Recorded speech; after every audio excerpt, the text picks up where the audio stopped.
कुठलीही चांगली गोष्ट आपल्या आयुष्यात येणं हा एक भाग्ययोग असतो. आज माझ्या कुंडलीमध्ये हा भाग्ययोग असला पाहिजे याचं कारण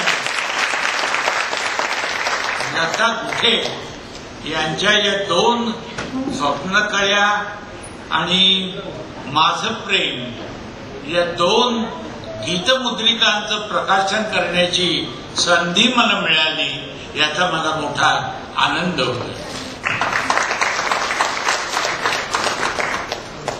आपल्या एक गोष्ट लक्षात आली असेल की या पहिल्या गीतमुद्रिकेचं नाव आहे स्वप्नकळ्या आणि त्याच्या शेजारी माझं प्रेम.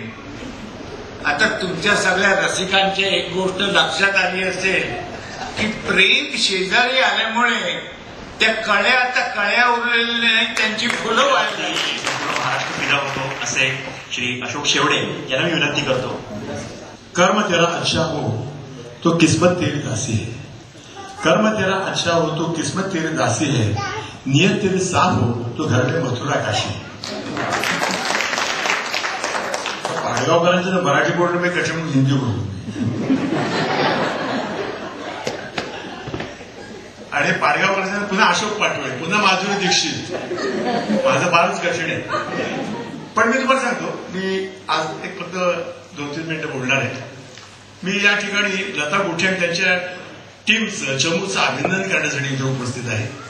मला एक जाणवलं असं की सुमोद जाधव यांच्या रचना आपण पाहिल्या किंवा त्यांच्या माझं प्रेमवर मी ऐकलं, मला वाटलं की याच्यावर कुणीही प्रेम करेल. आणि भगवंत नार्वेकरांचं स्वप्नाकडे ऐकल्यानंतर मला असं वाटलं की याच्यावर भगवंताची कृपा असली पाहिजे. आणि मला आनंद अशा करता वाटला की माझ्या या कार्यक्रमामध्ये स्वागत प्रत्यक्ष भगवंताने केले. तर मित्रांनो, मला असं एक वाटतं की बेसिकली लताबाईंना मी शुभेच्छा देतो. आताच अशोक पाटोळे म्हणले की गाणं आपली वाट शोधत जाईल, पण हल्ली ती वाट तशी सापडत नाही.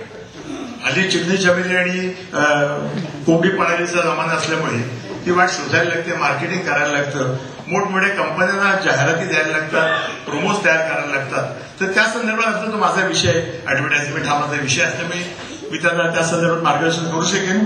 पण मला एक 2 गोष्टी सांगाव्याशा या ठिकाणी वाटतात की म्युझिकल हे तयार व्हायला पाहिजे, एक मानसिकता तयार व्हायला पाहिजे, ज्यांचं गाण्यावर प्रेम आहे, संगीतावर प्रेम आहे.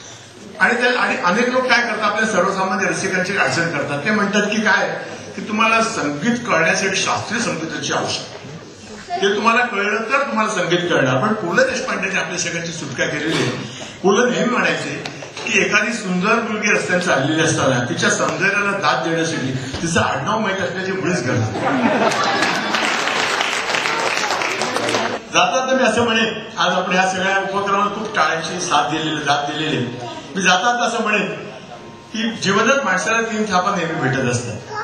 कानावर पडलेली थाप माणसाला नेहमीच अडचणीत आणते. तर शाहिराची डफावर पडलेली थाप अंगावर रोमांच फुलल्याशिवाय राहत नाही. तर तुम्हा रसिकांची या कलावंतांच्या पाठीवर पडलेली कौतुकाची थाप या कलावंतांना पुढील जीवनामध्ये नवी जिद्द आणि नवी उभारी दिल्याशिवाय राहणार नाही असे आम्ही व्यक्त करतो. आणि एक वाक्य मी आपल्याला जाताना सांगणारे, जमलं तर जाताना आपण बरोबर घेऊन जा. ते वाक्य असं आहे की मनाच्या कॅमेऱ्यात सद्भावनेची फिल्म घालून, मनाच्या कॅमेऱ्यात सद्भावनेची फिल्म घालून प्रयत्नांचं बटन आपण जर दाबलं, यशाचा सुंदर फोटो निघायला फारसा वेळ लागत नाही.